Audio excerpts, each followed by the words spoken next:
આજે એકાદશીનો દિવસ છે. વિવેકસાગર સ્વામીએ એકાદશીનું મહાત્મા આપણને બહુ સુંદર રીતે કહ્યું. દેહ કરીને કરવાની ને આધ્યાત્મિક રીતે બે. અહીંયા કીર્તનમાં બ્રહ્માંડ સ્વામીએ ગાયું એ પણ આધ્યાત્મિક રીતે એકાદશીની વાત કરી કે આપણા જે નિયમ ધર્મની દ્રઢતા અને હરિજન હોય તે હરિને ભજે. સત્સંગી છે અને બીજું કંઈ હોય ખરેખર સત્સંગી થયા અને હોય ખરું. એટલે સ્વામી કે આપણે ભગવાનના ભક્ત થયા, સત્સંગી થયા, એને માટે આ બધી વાત છે. અને એના જીવમાં બીજી વાત હોય નહીં. જ્યાં સુધી જગત છે ત્યાં સુધી ભગવાન ભજાય નહીં. જ્યાં સુધી દેહ ભાવ છે ત્યાં સુધી પણ ભગવાન ભજાય નહીં. આ બધા ભાવનો ત્યાગ થાય તો જ ભગવાન ભજાય. તો જ આ બધા નિયમ ધર્મ આજ્ઞા ઉપાસના બધી દ્રઢ થાય, સત્સંગની પણ સેવા થાય અને અહીં આવીને બેસાય. નહીં તો બજારમાં. એટલે કહેવાનું શું છે કે એનું ભજન થાય છે આપણને. એટલે ભગવાન ભજવાનું સુખ ક્યાંથી આવે? પણ મારે કે આપણે ભગવાનના ભક્ત થયા છે એ આ બધું મૂકીને ભગવાનનું ભજન ને ભગવાનની આજ્ઞા એના સામું તાન હંમેશને માટે.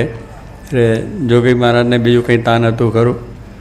જગતનું કોઈ પણ એક ગંધ સરખી એમને નહીં, એને માટેનો વિચાર પણ નહીં. આયા એને ભગવાન ભજી લેવાના, બસ કથા વાર્તા કરી લેવાનું, સેવા કરી લેવાનું, બધું એક જ વસ્તુ થાય, બીજું કંઈ આવે નહીં એ સિવાયનું. ત્યારે શું કે એમને એક જ વસ્તુ છે કે આપણે શ્રીજી મહારાજ આવે મળ્યા અને તીર્થાન શાસ્ત્રી મહારાજ જેવા ગુરુ મળ્યા તો બીજી વાત થાય નહીં. એમ આપણે પણ છે, વ્યવહાર છે એટલે વાત કરવી પડે. વ્યવહારમાં રહ્યા એટલે એક થોડો કામકાજે કરવું પડે, પણ એ મય નહીં બની જવાનું. પછી પૈસો મારો પરમેશ્વર કરી એ મય નહીં બની જવાનું. પછી આ ગુરુ એને કરી દેવાના નહીં. ગુરુ તો જોગી મહારાજ બ્રહ્મરૂપ આપણે બધાને ભ્રમરૂપ કરી નાખે, માયાના ભાવને મુકાવી દે, અક્ષરધામનું સુખ આપી દે એ ગુરુ. ગુરુ બંધન માત્ર ટાળી નાખે એ ગુરુ. ગુ એટલે અંધકાર અને રૂ એટલે પ્રકાશ. એટલે આપણું અજ્ઞાન.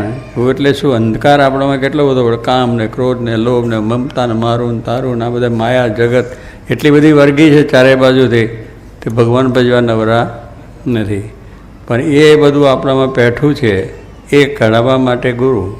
એટલે એનો અંધકાર આપણો જે કાઢી નાખે અને પ્રકાશ, જ્ઞાનનો પ્રકાશ, ભગવાનનો મહિમાનો, કથા વાર્તાનો, સત્સંગનો અને ભજન ને ભજન. બીજું કંઈ હોય ખરું? બધા 500 સંતોએ ઘર મૂકી દીધા, પછી શ્રીજી મહારાજ સિવાય બીજું સુખ માન્યું ખરું? માન્યું જ નથી એમને. બટા હરિભક્તો જુઓ, દાદા ખાચર, ભરતભાઈ, બીજા ત્રીજા ગયા થયા, બીજા ત્યાર પછી બધા આપણે જોઈએ જ અત્યારે કે એનું એક જ વજન હોય, બીજું કંઈ હોય જ નહીં. એવા ઘણા ભક્તો છે બધા આપણે એવું નથી કે એક જ છે. પણ કેવું મહારાજ વખત હતા, શાસ્ત્રીમાન જોગીમાના વખતમાં છે તો આ બધાને રંગ ચડાયો છે તો આપણે બધા બેઠા છે. એટલે મેં સત્સંગી છે ને મારે કંઈ બીજું હોય નહીં. એટલે એ પ્રમાણે મહારાજની જે આજ્ઞા છે કે જે આજ્ઞામાં રહેવાનું અને આજ્ઞામાં રહીને આપણું કામ કરવાનું. ત્યારે એવી જો આજ્ઞા બરાબર સારદાર હોય તો એ એકાદશી સાચી કહેવાય. એટલે ઇન્દ્રિયોનો સંયમ આવ્યો. ખાવાનું પીવાનું બધું જે છે એટલે એમાં થોડો સંયમ છે. પછી વિવેકસાગર કહ્યું ને કે ભાઈ ફર્સ્ટ ક્લાસ ને સેકન્ડ ક્લાસની એ તો છે જ, એમાં વાંધો નથી. એ રીતે પણ કરે તો એ ઉત્તમ વસ્તુ છે કે ફર્સ્ટ ક્લાસ ના તો સેકન્ડ ક્લાસ થાય, સેકન્ડ ક્લાસ તો થર્ડ ક્લાસ થાય. પણ એકાદશી કરવી, દેહને દમન તો આપવું, ઇન્દ્રિયોને સંયમ તો આપવો જ, ભગવાનનું ભજન તો કરવું જ, એ ઉપરની બધી વાત છે. તો એ આપણે થઈ જાય ત્યારે શું કે આ બધી ભગવાન સંબંધિત પછી ક્રિયા હોય. આજે આપણે એકાદશી છે અને પછી બજારમાં આ જ કરી આવવાનું, ફલાનું કરી આવવાનું, પછી ખાવામાં પણ આજે જરા કોટા સારા છે લાવો જી હે સાંભળીને મન થઈ જાય. પણ એ બધું મન જ ના થાય, સંકલ્પ જ ના થાય, ઉઠે જ નહીં સંકલ્પ કે મહારાજનું ભજન. આ તો કંઈ છે જ નહીં. સવારથી ઉઠે ત્યારે જોગી મહારાજ શું કહે? સવારથી ઉઠ્યા એટલે રસોડા સામે વાત જ નહીં, એની સુગંધ પણ લેવા ના જવી કે ત્યાં જમવાનું થતું હોય, ઠાકોરને થાળ તો થતો હોય ને, પણ એની સુગંધ લેવાય પણ ના જવું. એટલે એની વાત કહેવાનું શું કે જીવમાંથી એવું રાખવાનું કે આજે રસ્તા બંધ, જેમ એમ રસોડું બંધ જ છે આપણે માટે, ઠાકોરજી માટે, બીજા માટે તો બધું હોય. થાળ બાળ કરવાનો એટલે, પણ એવી વાત એમની આજ્ઞા. એટલે એમને શું એનો વિચાર જ ન કરો કે આજે આપણે કહીશું નહીં, માળા લઈને ભજન કરવાનું ને કરાવવાનું, કથા વાર્તા કરવી ને કરાવવાની, એ જ વિચાર એ જ સંકલ્પ હોય તો આપણને કોઈ જાતનો વાંધો આવે નહીં. એ એકાદશી આપણી થઈ કહેવાય. નકર પછી ખાવાના વિચાર થાય, ફરી બીજા સિનેમા નાટકના ટીવીના જ વિચાર થાય, તો એ તો બધું પછી એકાદશી એમ જ ગઈ ને. ભગવાનની મૂર્તિને ભગવાનનું ભજન મૂકીને અત્યારે એના ઉપર બેસીએ તો એકાદશી શું? કેટલાક આ અષ્ટમી આવે, જન્માષ્ટમી, ત્યારે જુગાર રમવા બે બધા ઘરમાં બૈરા છોકરા ભેગા થઈને લ્યો ઘરમાં ને ઘરમાં જુગાર રમી લે. એટલે આજે એનો વારો છે કે કૃષ્ણ રાજી થાય જુગાર રમવાથી. એટલે કહેવાનું કે એવું, પણ હવે ટેકડે ભજન કરો, કીર્તન કરો, કૃષ્ણનો મહિમા સમજો. રામ નામ એ તો રામ ભગવાન શ્રીજીમાના મહિમાનો કીર્તન છે, ભજન છે, કથા વાર્તા છે, એ બધા બેહીને કરો. પણ તે દાડે કંઈ બીજો વિચાર હોય, પણ આવું છે લોકોને બસ સમય પસાર કરવાનો. આજે એક ઉપવાસ છે એટલે સમય પસાર કરવાનો, ખાવાનું પીવાનું બધું છે સારામાં સારું, 7 જાતની 10 જાતની વાનગીઓ થઈ જાય.